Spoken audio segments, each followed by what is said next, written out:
Hey there, welcome to the Lore to Death podcast. My name's Brett, and today, before we start, I just want to take a second to thank everyone who listens. Looking at the statistics for the episode so far, it looks like we have a nice little steady viewership in Germany, the Netherlands, the UK, and among other places, and I think that is just so cool.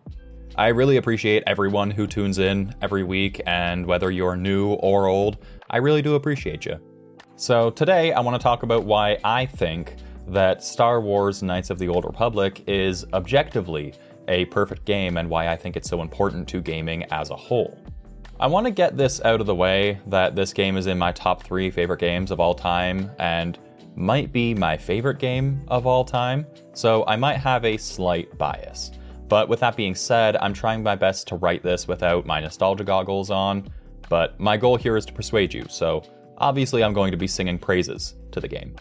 One more thing that I want to get out of the way before we start is the one thing that I cannot stand about this game, and that is the title. It's far too long for my squirrel brain, and so I'm going to shorten it down to KOTOR when referring to the game's title. It's easier that way, so I'm not trying to Eminem rap god my way through saying Star Wars Knights of the Old Republic. So, this topic might seem a little out of the blue, and it's definitely different from my usual content. However, KOTOR just had its 20th anniversary about a week before recording or so, and so it's been on my mind, and I figured why not revisit this masterpiece, contemplate the passage of time, and lament how my childhood favorite game is now 20 years old. I think this episode is going to be a little less structured than normal, and I'm going to just start talking and try to make points along the way as to why I think that this is a perfect game. I'm going to start with some backstory on the game and the developer, because I think it's an important part of what makes this game so special. After that, I'll talk game mechanics and plot, which means that there are going to be major spoilers. While the game is 20 years old officially, I want to give fair warning that past this point, there are going to be plenty of spoilers. And if you haven't played the game, then go pick it up on Steam. It's like $10 Canadian, play through it, and then come back to this episode. It'll be worth it if you know what I'm talking about, I promise. KOTOR was developed by BioWare and published by LucasArts on July 15th, 2003, on the original Xbox, and was later released on PC in November of the same year.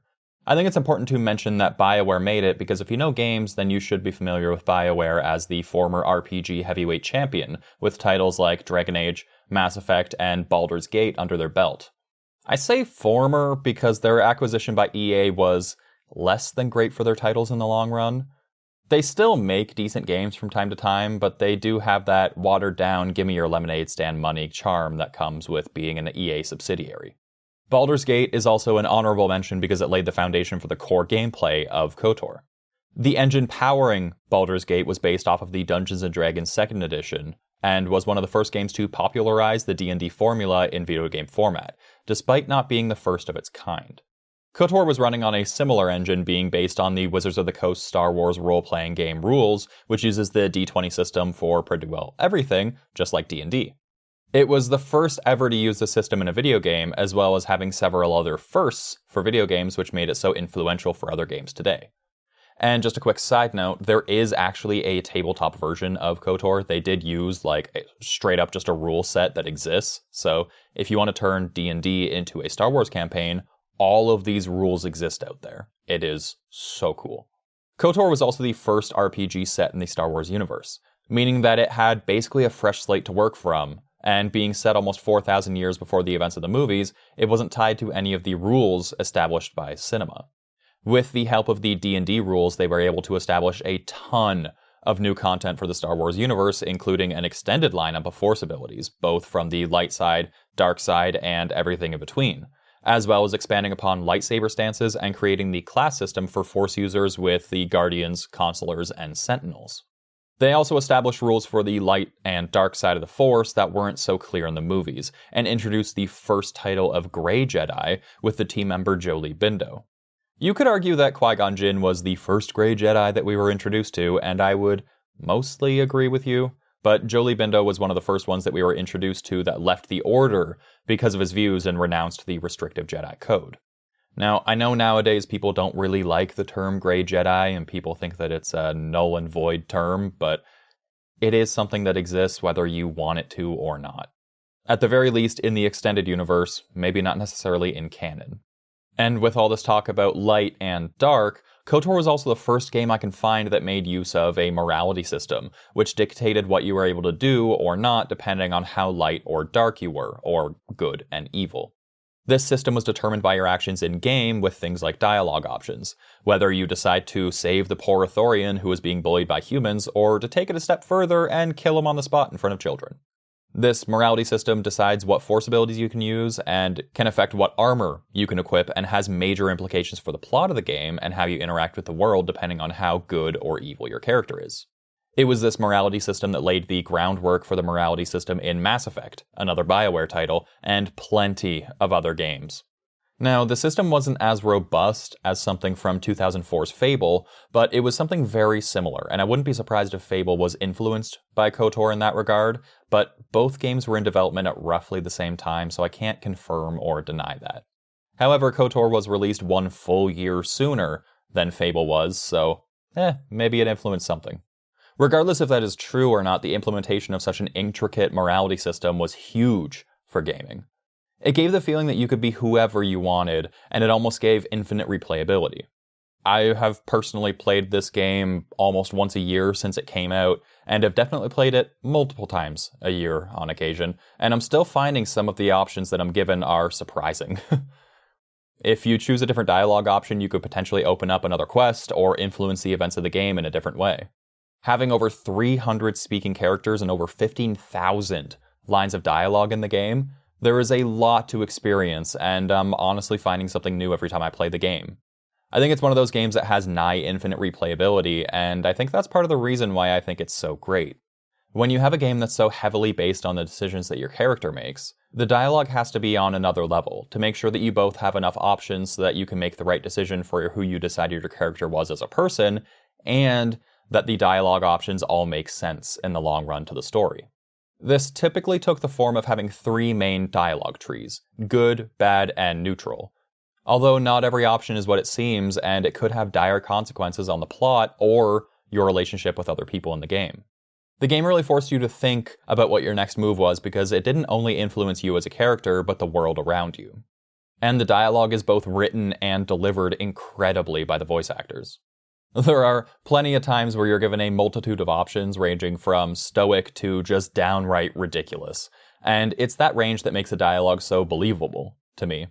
So many games feel like they lean so far to one side, like Saints Row being an insane, nonsensical experience, or early God of War games being so serious to the point of parody. All of my favorite games have something similar, though, where there's some sort of ridiculousness in the serious nature of everything to break it up and remind you that you're playing a game and that you're supposed to be having fun. One of my favorite lines in the game is when you finish at the Jedi Temple on Dantooine and you're left to explore the planet. In the plains, you come across a group of people who are investigating a murder. Being part of the Jedi Order at this point in the game, they look to you as a mediator and pull you in to help solve the crime. There are witnesses to interrogate, a body to investigate, and some authority figures there to help you make sense of the case that you might need to make use of to solve it properly. When you get to the later stages of the quest, where you can start making accusations, you can accuse one of the suspects, and when asked why you think that person is making up their story as a cover-up, you can respond with, "Fat people always lie." That is an actual dialogue choice in the game. It always cracks me up, and it's stuff like that that makes the game so great. Is this line of dialogue written like a masterpiece? No, but I think it's necessary to add an element of silliness to a very serious situation. Or there's another one when you're on Terrace and you're trying to steal an advanced engine for your swoop bike from the Black Vulkars. You find a server girl in their base who's clearly being held against her will. You can opt to save her, try to get some information out of her, or say the iconic line, "Orders up, sister," before entering combat and murdering this poor woman. It's so stupid, honestly, but it always makes me laugh. I will not choose that option because it's just cruel, but there are plenty of elements like this in the game that I think make it one of the better written games out there. There are just so many good lines of dialogue. And with great role-playing comes great combat, and KOTOR certainly had that. It's not for everyone, I'll admit, but it follows the same system that D&D uses, and I think it works really well for what it is. Even if you're not into D&D, it makes sense as a game mechanic. That being said, it's a very interesting take on turn-based combat. On the outside, if you're not paying attention to the timing or flow of combat, you might think that it's all real time because everyone's fighting all at once. You choose an ability, whether it be basic attack, special attack, force ability, or some sort of buff or healing, and then your character does that action simultaneously with everyone else in the encounter. But hidden behind the scenes is actually the same thing that you find in D&D, which is a round-based combat system. Each round takes roughly 6 seconds to complete, and each character has a limited number of actions that they can take depending on their level, class, and buffs applied. If you pay really close attention to the combat, you can see that it's all actually turn-based while being disguised as real-time, which I think is pretty spiffy. Nowadays, it's not exactly uncommon for this to be a thing, but at the time it was a pretty unique system that I think worked perfectly for the game. And also set the stage for other games to use it down the line. I mentioned this before, but the game also offers a ton of skills, feats, and force powers to choose from, meaning that you can build your character literally however you want. This might be my favorite part of the game, and it's a major contributor to why I think it's a perfect game, or at least a perfect RPG. A lot of RPGs will try to shoehorn you into a skill tree or make you choose from a class, and it's really hard to break out of that shell.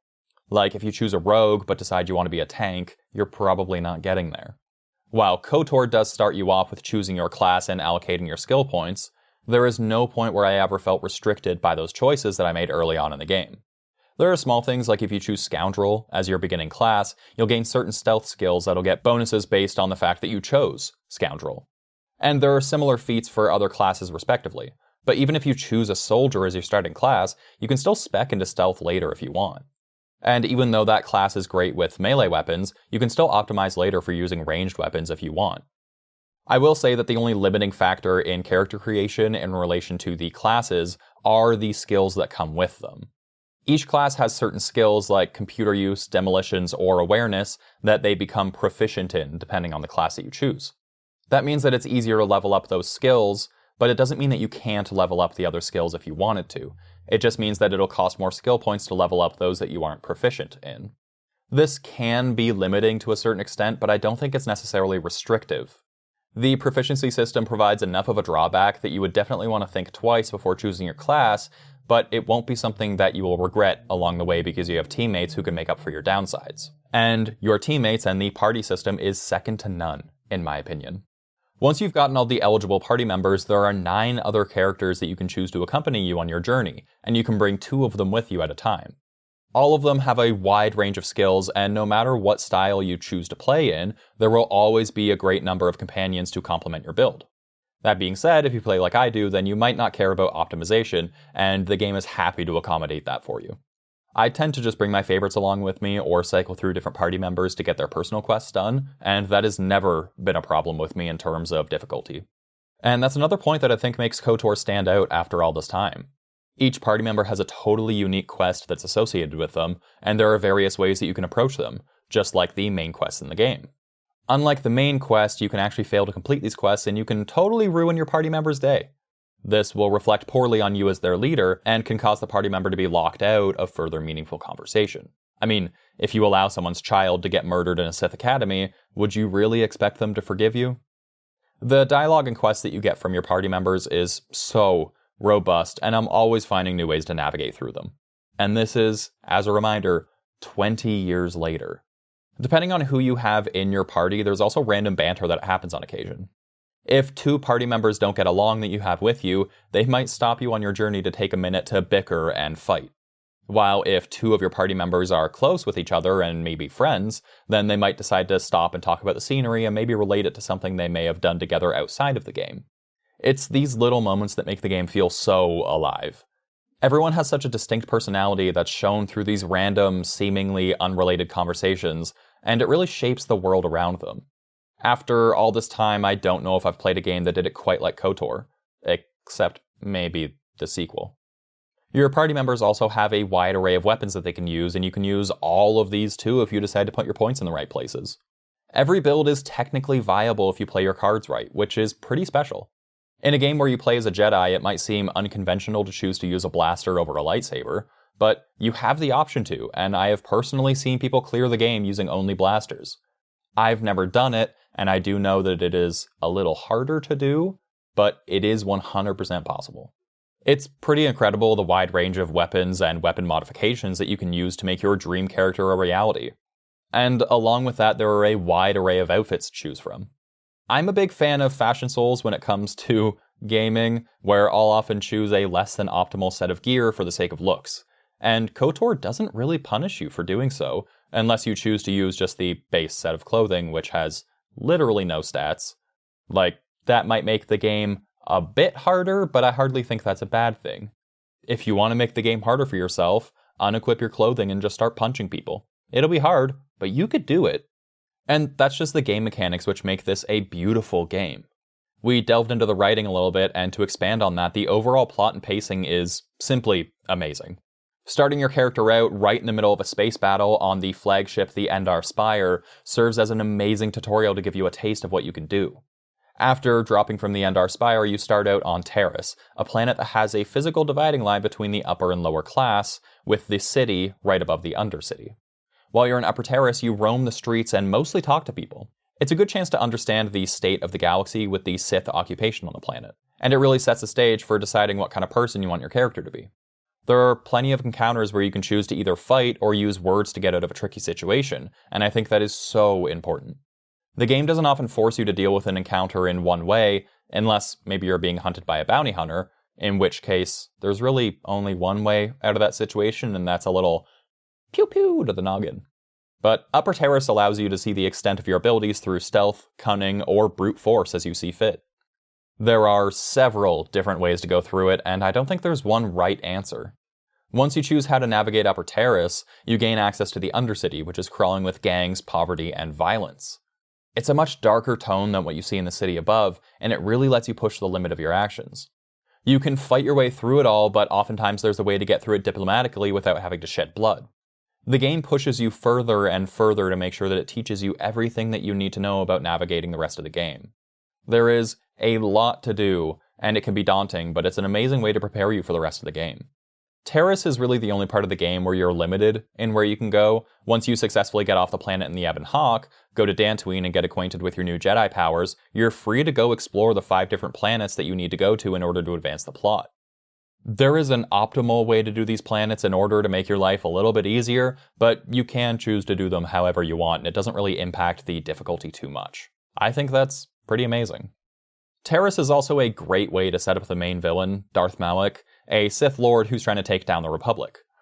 As you're leaving the planet, you escape just in the nick of time as Malak starts an orbital bombardment of Terrace in an attempt to kill any who escaped the space battle that was going on when we started the game, and specifically, the main character. It sets the stage for how ruthless he is and how far he'll go to attain his goals. Even with his own forces on the planet, he's willing to destroy Terrace and his own men for the sake of killing a handful of people that he deems a problem. And it's this, along with the rest of the game, that makes him one of the best villains of all time, in my opinion. And then there's the plot twist partway through the game that I still remember being one of the biggest "oh damn" moments in gaming. You start off as just a soldier, a Republic recruit on the Endar Spire who wakes up in the midst of an attack. You don't remember who you are or how you got there, but your allies remind you that you're a part of the Republic, and that your duty is to protect and serve. You escape the Endar Spire just as it becomes a wreck and crash land on Terrace in an escape pod. Through Terrace, you realize that you're just a cut above a regular soldier, and other members of your party are very aware of it, and they will mention it to you. Eventually, you find out that you're Force sensitive and travel to Dantooine to a secret Jedi temple. There, the Jedi Masters decide that they will take an unconventional route and teach you the ways of the Force, since typically that happens when you're a child, but in this case, you're a fully grown adult. From there, you become a Jedi Knight. Along the way, you're given a backstory about the Mandalorian Wars and how 2 Jedi, Malak and Revan, disobeyed the Order to go serve and fight against the Mandalorian threat. They were exiled from the Order as a result, taking plenty of other Jedi from the Order along with them. You learn that during the war, something happened to these 2 that caused them to fall to the dark side. Both Revan and Malak took the title of Darth, and Revan began to lead the Sith. But as the rule of 2 states, an apprentice must one day defeat his master, and take the title of Sith Lord for themselves and take on an apprentice of their own. As a group of Jedi boarded Revan's ship, Malak turned on his master and started firing upon Revan's vessel. Revan was knocked out as a result, and that's all we really know. Later on, in a confrontation with Darth Malak, you learn that when Revan was knocked out, his body was confiscated by the Jedi boarding party that assailed his ship. They took them back to a temple, and the decision was made to wipe their memory and try to reprogram them as an agent of the light. And so, your character is born. Basically a sleeper agent, the Jedi Order made Revan forget who they were before and to start life anew as a Republic soldier. I will still never get over that plot twist, and me describing it does not do it any justice. But it still gives me goosebumps. And there are so many subtle nods in the game through conversation with others that allude to you being Darth Revan.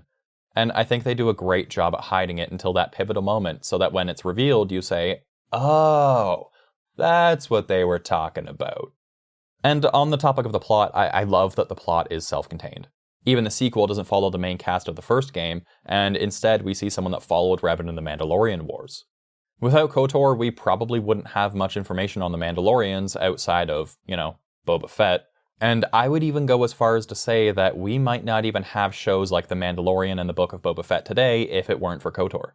Along with that, it brought a fresh view of the galaxy that was able to expand upon so much lore that we wouldn't have found if it were set in, say, the Clone Wars. And the last point on the story, with your party members, you can actually romance all of them. Well, depending on which gender you choose. The romance portions are very cute, and they're not important to the overall story unless you decide to romance Bastila, really. But there are points in each romance that kind of come back towards the end of the game that make it really worth it to romance pretty well anyone. And I guess thinking about that statement now, I guess you can't romance everyone, but you can romance most, excluding the droids and the child and Wookiee. But anyways. On top of the amazing story and mechanics, the graphics were also cutting edge at the time, and I'm going to be the first person to say that even for an original Xbox game, it doesn't look as terrible as some of the other games at the time did. Especially the cinematic pre-rendered cutscenes that play throughout the game.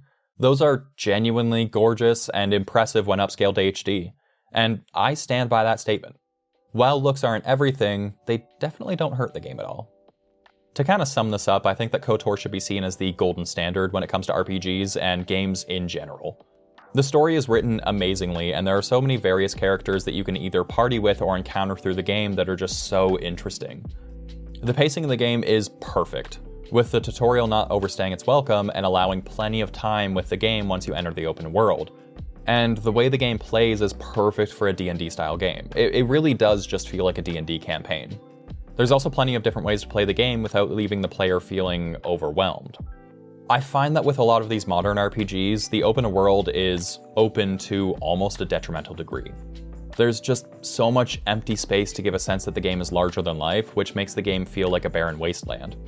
As much as I really love Breath of the Wild and Tears of the Kingdom, aside from the couple of populated spots, the game is just so empty.